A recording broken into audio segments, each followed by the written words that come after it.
पुरुषार्थ से प्रारब्ध ओम शांति विषय आत्म अभिमानी भव। यही सबसे ऊंची मंजिल। आज का मनुष्य अपने वास्तविक स्वरूप को भूलकर केवल देह, नाम, पद, रिश्तों और परिस्थितियों में उलझ गया है। इसी देह अभिमान के कारण अशांति, तनाव, भय, क्रोध, तुलना, दुख और असंतोष बढ़ता जा रहा है। मनुष्य बाहर से कितना भी सफल क्यों न हो, यदि आत्मिक स्थिति कमजोर है तो भीतर खालीपन बना रहता है। परंतु परमपिता शिव बाबा आज हमें सबसे गहरा और वास्तविक परिचय देते हैं।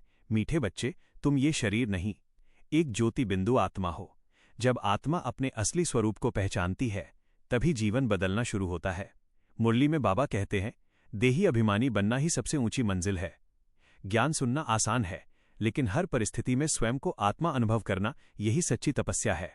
यही अभ्यास हमें माया के तूफानों से बचाता है, यही याद हमें विकर्मों से मुक्त करती है, और यही स्थिति हमें फिर से देवताई जीवन की ओर ले जाती है।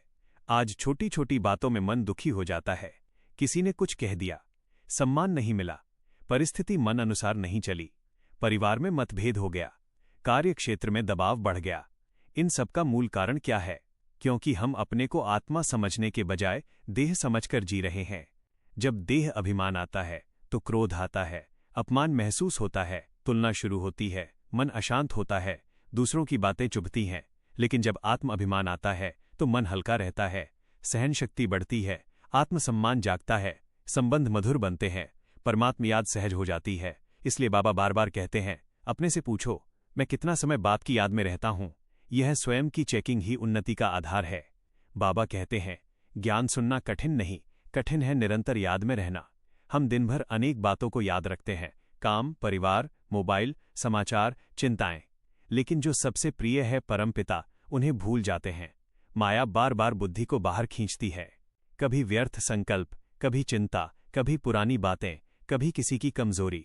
इसलिए मुरली में बाबा ने कहा, जिन्न मुआफिक बनो, अर्थात बुद्धि को एक ही कार्य दो, मुझे सिर्फ बाबा को याद करना है। जब आत्मा बार बार शिव बाबा की याद में स्थित होती है तब भीतर की अशुद्धियां समाप्त होने लगती हैं, मन शांत होता है, चेहरा दिव्य बनता है, वाणी मधुर बनती है और जीवन में अलौकिक शक्ति अनुभव होने लगती है। आज दुनिया में सुख के हजारों साधन हैं, लेकिन शांति नहीं है। मोबाइल है, सुविधा है, मनोरंजन है, लेकिन मन बेचैन है। क्यों? क्योंकि बाहरी साधन कभी आत्मा को तृप्त नहीं कर सकते। बाबा कहते हैं, साधनों को यूज करो, लेकिन साधना को आधार बनाओ।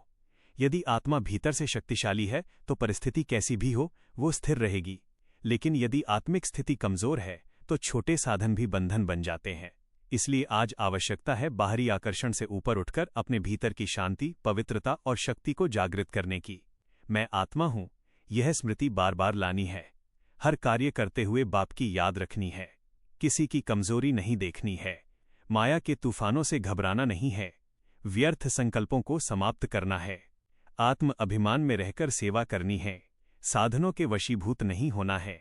अभ्यास मेडिटेशन कमेंट्री। मैं शांत स्वरूप आत्मा हूं, यह शरीर मेरा उपकरण है, मैं इस देह से न्यारी चमकती हुई ज्योति बिंदु आत्मा हूं। अब मैं अपने को शरीर से अलग अनुभव कर रही हूं, सारी भूमिकाओं से अलग, सारी चिंताओं से अलग। मैं आत्मा अपने परम पिता शिव बाबा की संतान हूं। ऊपर शांति धाम से दिव्य प्रकाश की किरणें मुझ आत्मा पर पड़ रही हैं। शिव बाबा का प्यार, शक्ति, शांति मेरे भीतर भरती जा रही है। अब मन शांत हो रहा है, संकल्प स्थिर हो रहे हैं। मैं देही अभिमानी स्थिति में स्थित हूं, माया के सभी तूफान दूर हो रहे हैं, व्यर्थ समाप्त हो रहा है, आत्मा हल्की होती जा रही है। मैं मास्टर शांति स्वरूप आत्मा हूं, मैं बाप की याद में सुरक्षित हूं। ओम शांति।